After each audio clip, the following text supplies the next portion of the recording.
Olá, seja bem-vindo ao canal Vinhos de Bicicleta, eu sou o sommelier Rodrigo Ferraz e hoje eu vou te ensinar como é produzido o tipo de vinho mais famoso do mundo, o vinho tinto. Vem comigo.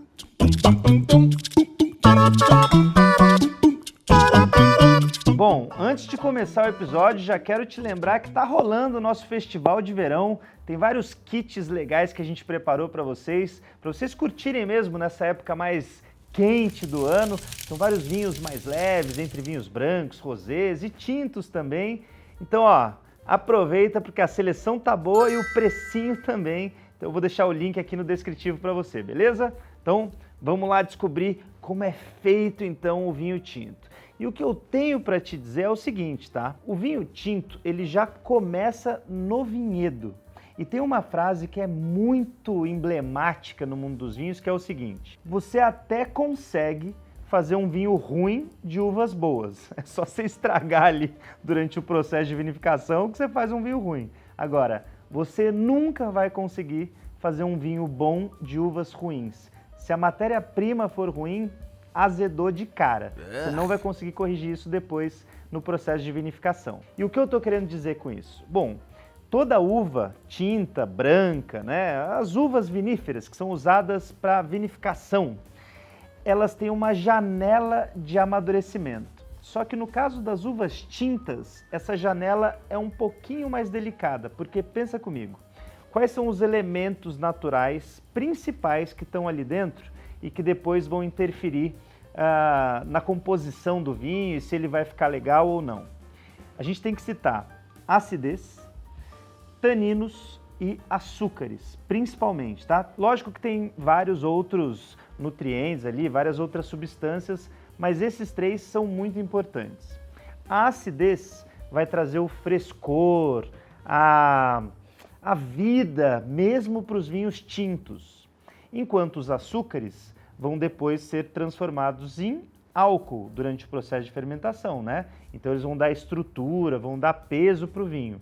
E os taninos são aqueles que causam a sensação de adstringência no paladar, aquela sensação de banana verde, sabe? De secura, que às vezes a boca faz...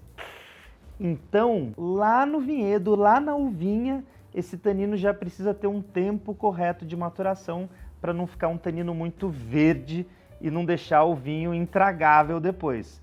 Ele precisa aveludar, esse tanino precisa ficar mais macio e para isso, ó, precisa de sol, calor e tempo no vinhedo. Então olha só como é delicada essa relação, porque à medida que a uva vai amadurecendo, ela vai perdendo acidez, mas ao mesmo tempo vai ganhando açúcares e ao mesmo tempo vai aveludando os taninos.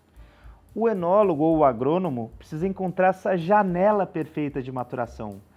Quando a uva ainda não perdeu totalmente a acidez, muito pelo contrário, a acidez ainda está ali, bem marcada no fruto, mas os açúcares já foram desenvolvidos e os taninos já estão mais amadurecidos no fruto. Então, essa janela de maturação é o mais importante para a hora da colheita no vinhedo. Então, vamos supor que a gente conseguiu fazer uma colheita maravilhosa, as uvas chegaram muito bacanas lá para a gente na nossa vinícola.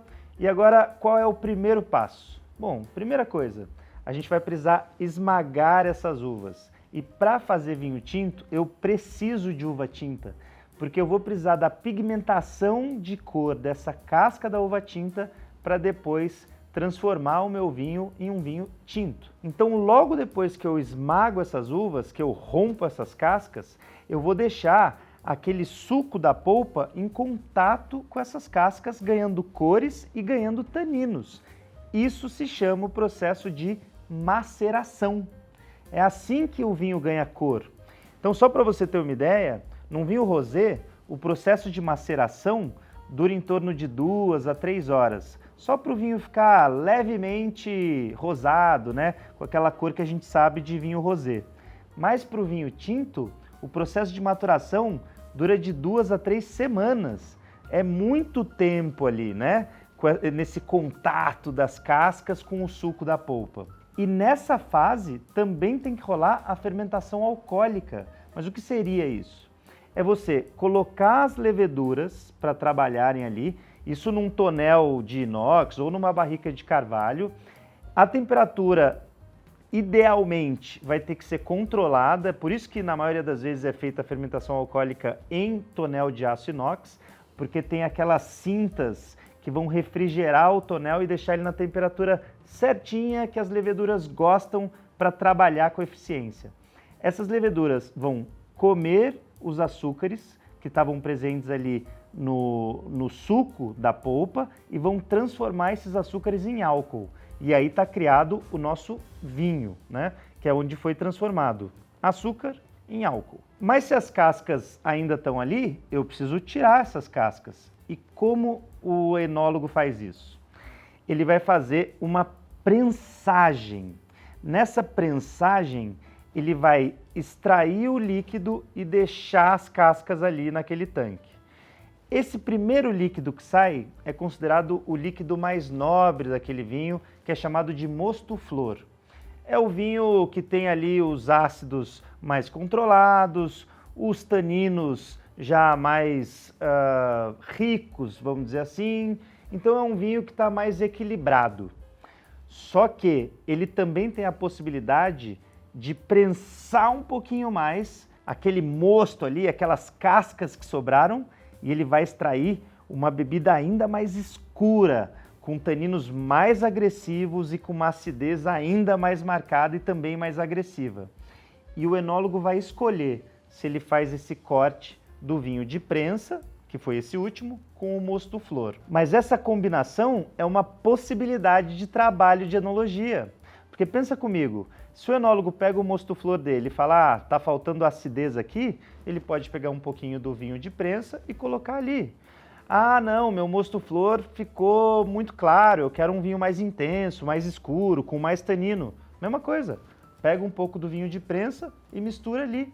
Então, é uma combinação mais natural, uma possibilidade enológica de correção que o enólogo pode fazer nesse estágio do processo. E logo depois vem uma velha conhecida aí nossa, que é a maturação, né? Essa maturação pode ocorrer direto na garrafa de vidro ou nas barricas de carvalho, né? Elas aí. E a barrica de carvalho é usada lá desde a antiguidade mesmo. Lógico que no passado ela tinha muito mais uma função de transporte do vinho, mas hoje a gente já sabe que ela melhora a qualidade dos taninos na bebida, então o processo de microoxigenação pelos poros da madeira vai ajudar a aveludar os taninos do vinho e a integrar mais esses taninos na bebida. E além disso, ela vai passar algumas interferências de sabores e aromas também, né? Se você aumenta o nível de tosta da barrica, né, uma tosta interna, você passa aromas mais defumados, sabores mais defumados. Agora, se você tem uma tosta leve, você vai passar mais a influência da madeira mesmo, que pode te trazer aí baunilha, pode te trazer algum toque do próprio carvalho, ou algum toque de amêndoa, de nozes. Isso tudo vai depender do tipo de carvalho que você usar e do nível de tosta que está ali dentro. E depois de tudo isso, o enólogo ainda pode escolher se ele vai filtrar o vinho ou não. Se ele não quiser filtrar o vinho, algumas partículas sólidas podem ficar dentro da garrafa e está tudo bem, porque vai ser partícula natural de uva mesmo, e isso vai continuar interferindo ali no vinho, né? Geralmente, quando o vinho não é filtrado, o enólogo até vai te indicar isso no rótulo, o enólogo eu estou falando, mas a vinícola no caso, né? Vai te indicar ali no rótulo para que você saiba que você pode encontrar algum resíduo de uva ali dentro, e aquele resíduo é para passar cor e tanino para o vinho também, né? Mas a maioria acaba filtrando e aí a bebida chega mais límpida e você não vai encontrar nenhum tipo de resíduo natural dentro da sua garrafa. Os dois estão corretos, é só também uma escolha ali da vinícola do produtor, tá? E por último, o que acontece? Ué, é só engarrafar o vinho, depois tirar a rolha dele e servir aqui na minha taça pra gente degustar juntos, né? É isso, é. E aí, curtiu esse episódio de hoje? Você já conhecia todas essas etapas no processo de vinificação de um vinho tinto? Se você descobriu coisa bacana hoje aqui, então não esquece de deixar o seu like, compartilha com a galera, porque conhecimento nunca é demais, e não esquece de conferir os nossos kits do Festival de Verão, os links estão aqui no descritivo, beleza? Valeu, hein? A gente se vê no próximo episódio E se você aprendeu alguma coisa hoje, não esquece de comentar aqui também, porque a gente troca uma ideia e é muito bacana vivenciar essa comunidade de vinhos de bicicleta. A maior comunidade de vinhos da América Latina, hein? É isso aí. Valeu! Cheers!